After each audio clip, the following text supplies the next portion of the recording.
আসসালামু আলাইকুম। অবশেষে আমাদের নিজের কুরবানির জন্য এই গরুটি কিনে ফেললাম। বেশ কিছুদিন ধরে আমরা চিন্তা ভাবনা করতেছি আমাদের নিজেদের কুরবানির জন্য একটা গরু কিনতে হবে, কারণ গরু লালন পালন করে যদি কুরবানি দেওয়া যায় ওইটার মধ্যে মায়া মহব্বত এবং ওইটার মধ্যে কিন্তু অনেক ভালোবাসা জড়িয়ে থাকে। কোথায় থেকে কিনলাম, কত দাম দিয়ে কিনলাম, বা এই গরুটির বয়স কি, তো বিস্তারিত অবশ্যই এই ভিডিওতে তুলে ধরবো। তো আমাদের ফার্মের কিন্তু পাশেই, আমাদের ফার্ম থেকে এই জায়গায় আসতে সর্বোচ্চ 2 থেকে 3 মিনিট সময় লাগে। তো উনি হচ্ছে বেশ কিছু গরু লালন পালন করে, বিশেষ করে কুরবানি টার্গেট নিয়ে। তো উনি আবার ছোটো গরু লালন পালন করে, যেহেতু এই গরুটি কিন্তু আমি কয়েকদিন ধরে টার্গেটে রাখছি যে এই গরুটি যদি উনি বিক্রি করে তাইলে আমার নেওয়ার ইচ্ছা আছে। আজকে আমাকে জরুরিভাবে ফোন দিছে, ওনার টাকার প্রয়োজন, যার কারণে গরুটি বিক্রি করে দিবে। তো আমি চলে গেলাম গরুটি দেখার জন্য। যদি দরদাম হয়, আমি টাকা পয়সা নিয়েই গেছি, যে যদি দরদাম ঠিকঠাক হয় তাইলে ইনশাল্লাহ নিয়েই আসবো। পরে ওনাকে আমি দাম চাইতে বললাম, উনি একটা দাম বললো, তো সেটা হচ্ছে অবাক করার মতো। তো আমি বললাম যে এই দামে কি গরু বিক্রি করতে পারবেন, আর আপনি তো সবসময় হাট বাজারে থাকেন। যাই হোক, উনি দাম চাইলো 1,20,000 টাকা।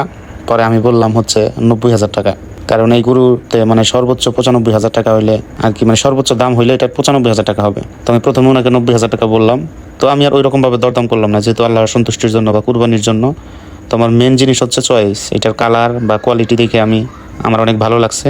তো এটা কত কেজি গোস্ত হবে সেটা বড় বিষয় না। তো তারপরেও অনেক দর কষাকষির পরে এই গরুটা লাস্ট মুহূর্তে নিয়ে নিলাম হচ্ছে 98,500 টাকা দিয়ে।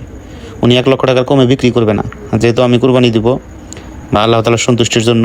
পরে এই গরুটির দাম 98,500 টাকা ফিক্সড হইলো। তো আলহামদুলিল্লাহ, তারপরে গরুটি নিয়ে আসলাম। কুরবানির জিনিস হচ্ছে পছন্দ এবং ভালোবাসার জিনিস।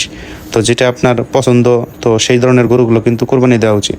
আপনারা হয়তো জানেন, আমরা কিন্তু এরকম সাইজের একটা ব্রাহ্মা ক্রস গরু কিনেছি।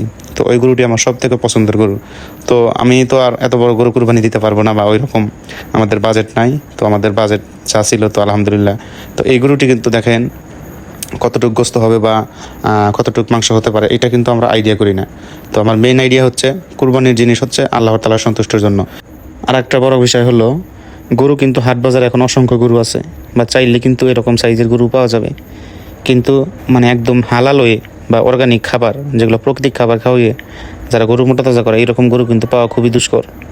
কারণ এখন অধিকাংশ গরুর মধ্যে ভেজাল ঢুকে গেছে, যেমন ব্রয়লারের ফিড থেকে শুরু করে অন্য কিন্তু অতিরিক্ত পরিমাণ চর্বি হয় এবং রুমেন পাকিস্তানি কিন্তু দুর্বল করে ফেলে।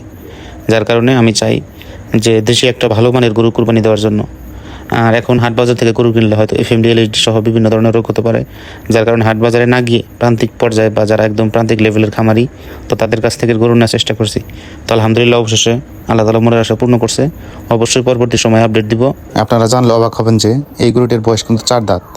দেখেন এইটুকু একটা গরু, অনেকে দেখে মনে করবে যে এই গরুটার মনে হয় দাঁতই হয় নাই। আসলে এই গরুটার বয়স হচ্ছে 4 দাঁত। আর শিং, মাথার শেপ, কালার, কুস, আলহামদুলিল্লাহ, মানে সব কিছু একটা গরুতে যা থাকার প্রয়োজন। হয়তো এই গরুটা তুলনামূলকভাবে অনেক ছোট, কিন্তু এই গরুটি আমার অনেক পছন্দ হয়েছে। আমাদের কুরবানির গরুটি কেমন হয়েছে বা কালারটা কেমন হয়েছে অবশ্যই জানাবেন। মহান আল্লাহ তাআলা যেন আমাদের কুরবানিকে কবুল করে, আল্লাহ তাআলা যেন আমাদের ব্যবসায় বারাকাত দান করে। আসসালামু আলাইকুম।